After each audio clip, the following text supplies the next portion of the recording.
Good morning, students. As we are discussing about DTAB, DCC or the ASU drugs in our previous lecture. So continuing with that lecture, we are going to discuss in detail about the DTAB and DCC, what these are and what advisory committees, what the proper objectives they have given us and they are following. So we are going to discuss about this in detail. So starting with the DTAB part, that is drug technical advisory board, ये क्या है? Central government constitute करती है एक board जिसे कहते हैं DTAB to advise the central government and the state government, जो कि एडवाइज़ करती हैं सेंट्रल गवर्नमेंट को या स्टेट गवर्नमेंट को ऑन वेरियस टेक्निकल मैटर्स जो कि अराइज होते हैं arising out of the administration of DNC act 1940। इस बोर्ड में हमारे फॉलोइंग मेंबर्स होते हैं, मतलब total 20 members you can say. First is 10 ex officio members, 5 nominated members and 5 elected members. ठीक है, अब जो एक्स ऑफिशियो मेंबर्स हैं आपके, जो 10 आपने बताए हैं, उसमें आपके आएंगे ड्रग कंट्रोलर इंडिया, ठीक है, director general of health services. Third is the principal officer dealing with the Indian system of medicine in the Ministry of Health. Fourth is the person holding the appointment of government analysis under section 33F to be nominated by central government। ठीक है, एक person जो appoint होता है as government analyst, कौन से section के under? Under 33F, जो कि नॉमिनेट होता है by central government only. Director of the CDL Calcutta, ठीक है, director of the CDL Calcutta एक हमारा पार्ट है। Next, 1 pharmacognosist to be nominated by the central government. Next, 1 phytochemist to be nominated by the central government. 4 persons to be nominated by the central government, 2 from amongst the members of the Ayurvedic Pharmacopoeia Committee, 1 from amongst the members of the Siddha and Unani Pharmacopoeia Committee। ठीक है, next जो nominated 5 members होते हैं उसमें आपके आएंगे 3 persons, 1 each to represent the Ayurvedic Siddha and Unani drug industry to be nominated by central government. 3 person होंगे जो ईच होंगे प्रैक्टिशनर आयुर्वेदा सिद्धा और यूनानी के, ठीक है, वो भी सेंट्रल गवर्नमेंट से नॉमिनेटेड होते हैं। एक टीचर हो गया द्रव्यगुण का, भेषज कल्पना का, to be nominated by central government, जो कि हमारा फार्मेसी आयुर्वेदा में करी हुई होती है जिन्होंने। 1 teacher in Gunapadam to be nominated by central government. Total nominated हमारे को 5 बोले थे इन्होंने, ठीक है, 5 नॉमिनेटेड मेंबर्स। इनमें कुछ एक्स्ट्रा भी रखते हैं, जैसे 3 पर्सनस में से 2 यूज़ हुए, 2 यूज़ हुए, एक टीचर द्रव्यगुण का बन गया, एक टीचर गुणपदम का बन गया। ठीक है, नेक्स्ट इज एक्स्ट्रा में भी ये कंस्टिट्यूट करते हैं। So on total you can see, total इन्होंने बताए थे 20 मेंबर्स। तो यहाँ पे आप देखेंगे 8 मेंबर्स तो ये हो गए, 8 और 4 पर्सनस, 8, 9, 10, 11, 12 पर्सनस तो ये हो गए हैं, 12 and 6 18। ठीक है, एक टीचर हो गया द्रव्यगुण का, 19, 1 टीचर इज गुणापदम। ठीक है, ये सारे आपके नॉमिनेटेड मेंबर्स हैं। ठीक है, अब जो आप समझेंगे इस चीज़ को ध्यान से, जैसे 5 इलेक्टेड मेंबर्स थे ना, वो नॉमिनेटेड मेंबर्स में आपके इंक्लूड हो गए हैं, और एक मेंबर आपका एक्स ऑफिशियो मेंबर्स में से ही इलेक्टेड मेंबर में यूज़ हो गया। Next, the functions of DTAB। अब फंक्शंस क्या है हमारे DTAB के? ये बोर्ड क्या करती है? सबसे पहले आपको एक चीज़ ध्यान में रखनी है कि ये सेंट्रल गवर्नमेंट के थ्रू बना है।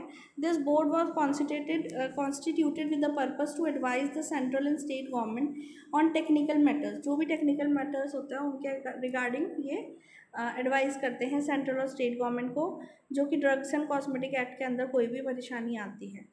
नॉमिनेटेड और जो इलेक्टेड मेंबर्स हैं वो होल्ड करते हैं ऑफिस को फॉर टोटल अबाउट 3 years, और उनके and they are eligible for renomination और री इलेक्शन। ठीक है, वो री नॉमिनेट भी हो सकते हैं अपनी पोस्ट के लिए और री इलेक्ट भी हो सकते हैं।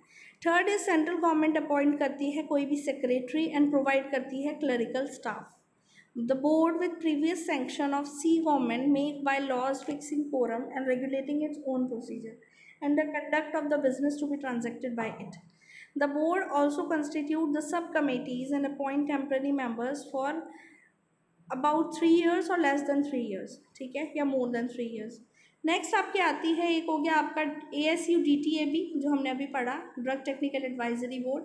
नेक्स्ट है आपकी ASUDCC, ठीक है। अब DCC क्या है? The drug consultative committee. इसका कॉन्स्टिट्यूशन हुआ था, this advisory committee was constituted by the central government, ये भी सेंट्रल गवर्नमेंट ने ही बनाई है। This committee shell consist of the following members, 2 members हैं इसमें, representative of each state government, representatives of the central government, ठीक है। स्टेट गवर्नमेंट से एक और सेंट्रल गवर्नमेंट के 2। इनका फंक्शंस क्या है? They are formed in order to secure uniformity in the DNC act. इस कमेटी का मेन काम है सिक्योर करना यूनिफॉर्मिटी DNC एक्ट के अंतर्गत। It advises the central government, state government and even DTAB on matters tending to secure uniformity. ये advice करते हैं सेंट्रल स्टेट गवर्नमेंट को और DTAB को भी कौन से मैटर्स पे regarding the secure uniformity of the drug production. Next is the DCC meets when required with by central government. जो DCC है वो मीट करनी चाहिए रिक्वायरमेंट्स के साथ जो कि इशू होती हैं by central government. Next, empower to regulate its own procedure, उसमें एम्पावरमेंट होनी चाहिए अपने प्रोसीजर्स को रेगुलेट करने के लिए। Now the regulation, herbal drug regulation क्या है इंडिया में? The official pharmacopoeias and formularies are available for the quality standards of the medicine. बहुत सारे हमारे ऑफिशियल फार्माकोपियाज हैं, हर्बल फार्माकोपियाज हैं, नेशनल फॉर्मुलरीज हैं जो कि अवेलेबल हैं for the maintenance of quality standards of the medicine. First schedule of DNC act has listed authorise text. जो हमारा फर्स्ट शेड्यूल है DNC एक्ट के अंतर्गत, उसमें हमारा लिस्टेड हैं सारे ऑथराइज टेक्स्ट जो कि फॉलो हुए हैं for licensing of any herbal product under the 2 categories. 2 category के अंदर, first is ASU drugs and second is patent और प्रोप्राइटरी मेडिसिन।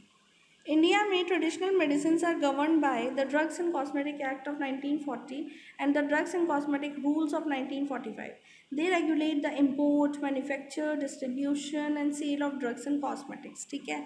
तो मेन हमारा जो DNC एक्ट है ये ही हमारा फॉलो करता है, मेंटेन करता है और डिस्ट्रीब्यूट करता है हमारे सेल ऑफ ड्रग्स को। In 1959, the Government of India recognized the traditional Indian system of medicine and amended the Drugs and Cosmetic Act to include drugs which are derived from traditional Indian medicine.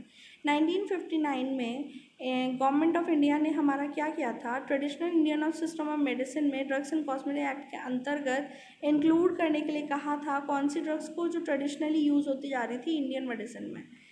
No products derived from traditional systems may be manufactured without a license from the state drug control authorities.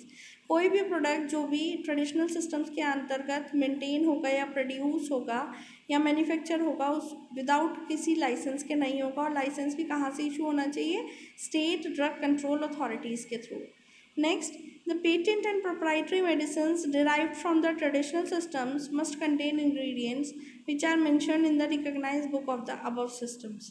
जो patent और proprietary medicines हैं वो derive होनी चाहिए हमारी traditional system के through और उसमें प्रॉपर इंग्रेडिएंट्स होने चाहिए जो कि मेंशन होती हैं हमारी रिकॉग्नाइज्ड बुक्स में या स्टैंडर्ड बुक्स में as specified in the DNC act.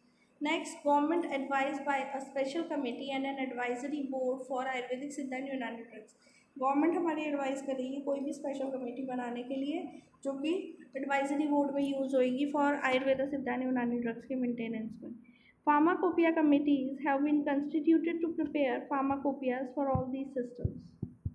अब हमारी ASU ड्रग्स की लिस्ट है जो रेगुलेशन डिफरेंट सेक्शन में इम्प्लीमेंट होती है। First is 33(3) that is Ayurvedic Siddha and Unani Drugs Technical Advisory Board, 33D Ayurvedic Siddha and Unani Drugs Consultative Committee, 33E that are misbranded drugs, 33EE that is adulterated drugs, 33EEA that is spurious drugs, 33EEB regulation of manufacture of sale of Ayurvedic Siddha and Unani drugs, 33EED power of central government to prohibit manufacture etc. of Ayurvedic Siddha and Unani medicines.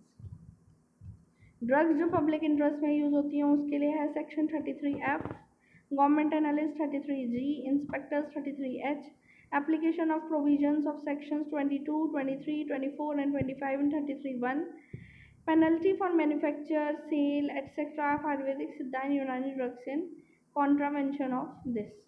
Next chapters जो आएंगे हमारे 33J, penalty for subsequent offences, confiscation 33L, application of provisions to government department that is 33M, cognizance of offences 33N, power of central government to make rules वो आएगा 33O।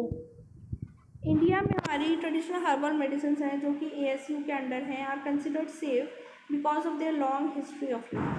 As such कोई भी safety and efficacy studies require नहीं होती marketing approval के लिए as per the DNC act of 1940। When the quality of a herbal drug is questioned, कभी अगर हर्बल ड्रग या हर्बल प्रोडक्ट की क्वालिटी को क्वेश्चन करा जाता है regarding the standardisation of a raw material, emerges a major issue for the Indian herbal industry.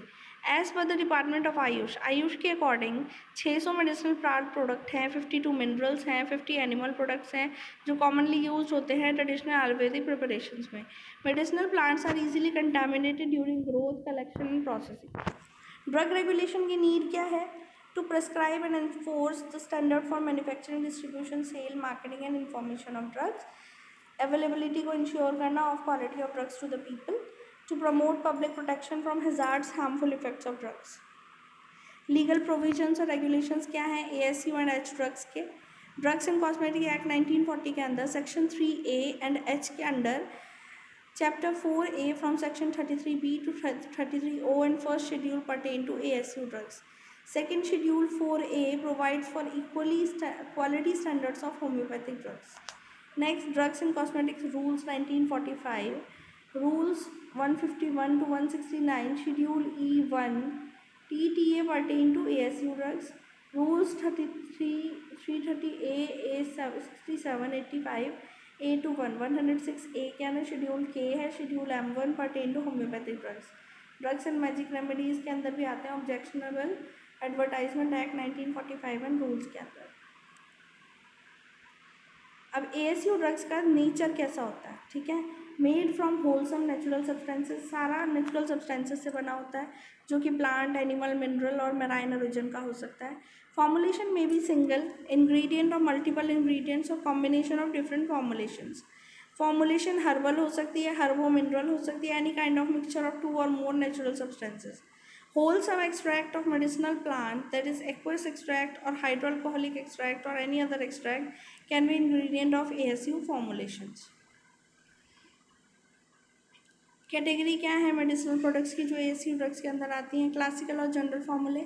Proprietary में आएगी टेक्सचुअल, रैशनल, एक्सपेरिमेंट है, R&D based medicinal formulation, nutritive medicinal formulation, cosmaceutical medicinal formation, extract based formulation that is aqueous, hydroalcoholic and other phytopharmaceuticals are which are not mentioned in Ayush and drugs। DCC और जो DTA भी है approved है new formal regulations for India medical device sector. Conditions क्या है हमारी commercial manufacturing of ASU drugs के लिए? Licence of the manufacturing unit and intended formulation. कोई भी मैन्युफैक्चरिंग यूनिट को प्रॉपर लाइसेंसिंग होनी चाहिए या कोई भी फॉर्मुलेशन बनने से पहले उनकी लाइसेंसिंग होनी चाहिए। सेकंड, GMP कंप्लाइंस मेंटेन होनी चाहिए, डॉक्यूमेंटेड होनी चाहिए। Compliance to be standards given in the pharmacopoeia के अकॉर्डिंग जो हमारे स्टैंडर्ड्स होते हैं वो मेंटेन होने चाहिए। Adequate infrastructural facility, staff, equipment, reference books, record keeping सब कुछ मेंटेन होना चाहिए, प्रॉपर फाइलिंग होनी चाहिए। मेन बॉडीज़ हैं हमारी, ठीक है? एक है CDSCO, ministry of health and family welfare, that is MHFW। Next, Indian council of medical research, that is ICMR। Next, Indian pharmaceutical association, that is IPA। Drug technical advisory board, CDTL।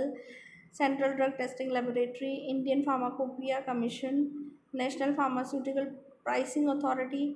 Functions undertaken by central government statutory functions laying down standards of drugs, cosmetics, diagnostics and devices। Thank you। If you still have any doubt regarding this topic, regarding any application, regarding any use, regarding any member, regarding anything, you can ask in Google Classroom and in the comment section below।